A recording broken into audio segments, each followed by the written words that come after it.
안녕하세요. 정기국 목사입니다. 오늘부터 이제 예수님의 출생에서부터 이제 시작해서 신약 성경 뼈대를 잡기를 시작할 건데, 지난 시간에 이제 전체 줄거리를 한번 쭉 훑어드렸죠. 근데 오늘부터는 그 예수님의 출생에서부터 시작을 해보려고 하는데, 그냥 막상 예수님이 마리아의 몸을 빌어서 성령으로 잉태하여 오셨다라는 얘기를부터 그런 출생에 대한 이야기를 시작하기보다 족보에 대한 이야기를 좀 먼저 하고 시작하는 게 좋겠다라는 생각을 했습니다. 왜냐하면 이제 예수님이 결국 구약의 옛 언약의 성취로 오신 분이 예수님인데, 그 마태복음 1장 1절에서 17절에도 보면 예수님의 족보 이야기가 나와요. 근데 그 예수님의 족보 이야기에서 특별하게 호명되는 이름이 있습니다. 누군가 하면 4명의 여인이거든요. 이제 첫 번째 여인은 다말이라는 여인이고요.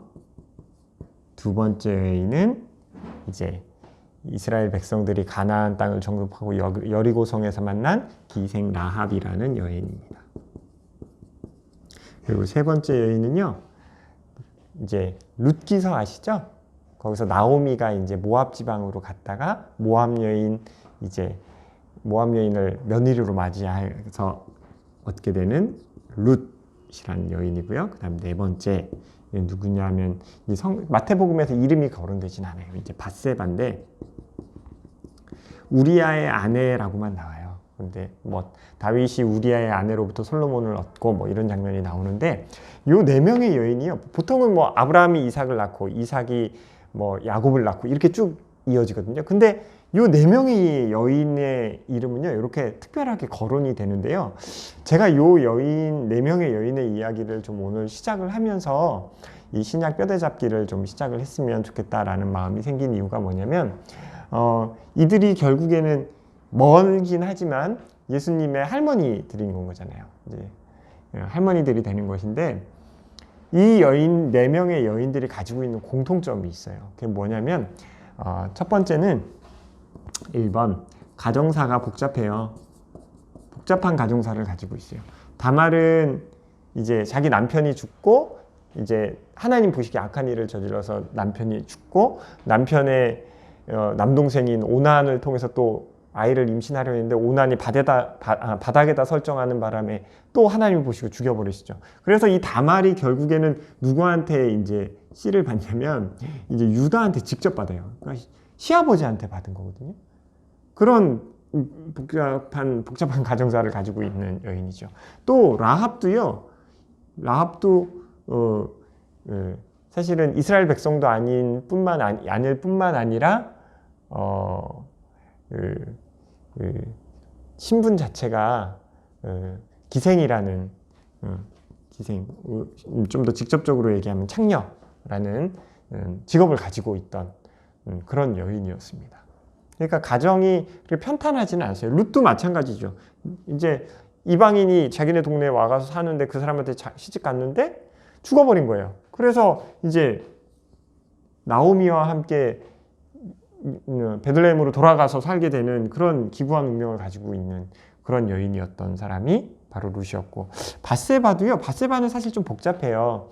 이제 뭐 어디 사람이다 뭐다 이렇게 있는데, 밧세바라는 사람의 운명도 보면 좀 기구하죠. 엄청 슬픈 인생이죠. 왜냐면 이 사람이 우리아의 아내 밧세바잖아요. 그러니까 다윗의 부하 장수였던 그 우리아의 아내, 그 밧세바를 통해서 이제 솔로몬이 태어난 건데, 다들 이 4명 다 정말 결혼 이후에 아름다운 가정이라기보단 정말 가슴 아프고 힘든 시간을 살아왔던 4명의 여인들의 이름이 기록되어 있다는 겁니다. 그래서 이 복잡한 가정사를 가지고 있어요. 두 번째는요, 출신이 이스라엘 백성이 아니에요.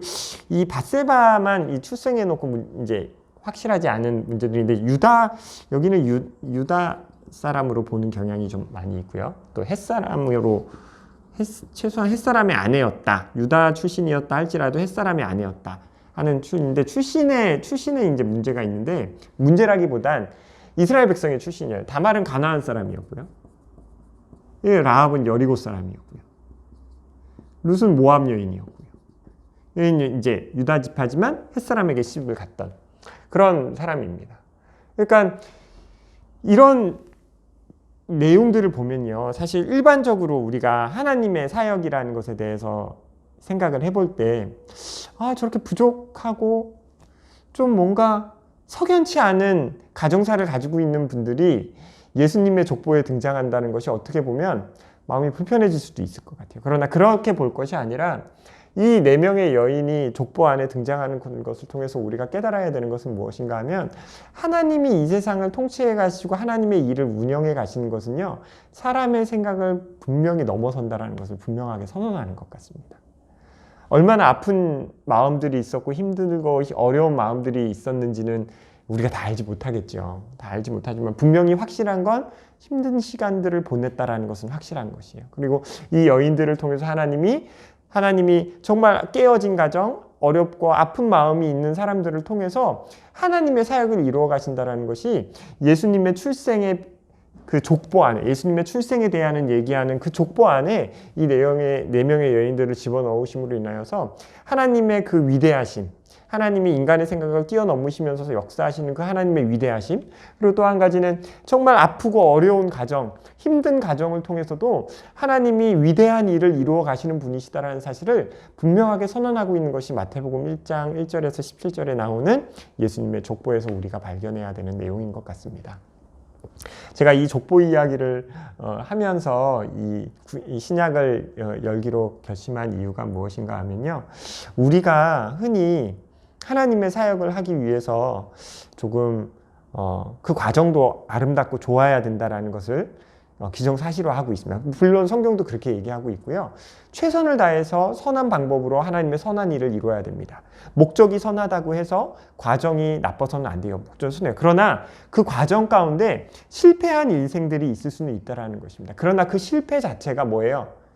실패가 그 목적을 이루기 위한 목적을 이루어가는데 실패로 인하여서 뭐 좌절되어지는 그런 요소가 아니라 그 목표를 이루어가는 또 하나의 과정 중에 이런 아픈 실패가 있을 수 있다는 것을 우리가 기억해야 될 것 같습니다. 저희가 다음 시간에 나눌 이야기가 무엇인가 하면 이제 예수님이 출생했을 때 당시 그 사회적 배경이에요. 예수님이 이제 탄생했을 때 여러 아이를 죽이라고 하는 그 장면에 대해서 다음 시간에 얘기하려고 하는데, 약해요. 연약하고요. 아픈 일들이 있고요. 힘든 일들이 있을 수 있어요. 그런데요, 그럼에도 불구하고요, 하나님이 그 모든 것들을 뭐 하시는 거예요? 역전하셔서 하나님의 선하신 뜻을 이루어 가신다는 것을요, 우리가 꼭 기억했으면 좋겠습니다. 어떻게 보면 읽기 지루한 본문인 족보의 이야기지만 그 속에 등장하는 이 네 명의 여인, 이거 뭐 이제 창세기에서 나오고 뭐 이제 여호수아서에서 나오고 룻기서에서 나오고 바스바의 경우 사무엘 하에서 나오는데 이 부분들을 한번 찾아보셔서 읽어보셨으면 좋겠어요. 그리고 이 여인들이 얼마나 힘든 인생을 살았을지를 한번 생각해 보시면서 그런 역사 안에서도, 그런 과정 안에서도 하나님이 계획하신 일은, 하나님의 선하신 일은 일어날 수 있구나 라는 것을 기억하시면서 오늘 힘들고 어렵고 실패한 일들, 실패를 반복적으로 경험한 우리 지체들이 있다면 그 속에서도 하나님이 이 속에서도 소망함을 발견할 수 있게 하시는 분이시라는 것을 깨닫는 시간이 되었으면 좋겠습니다. 제가 오늘 준비한 건 여기까지고요. 오늘 족보의 이야기 짧게 하고 다음 시간에 탄생에 대한 이야기 나누어 보도록 하겠습니다. 감사합니다. 샬롬.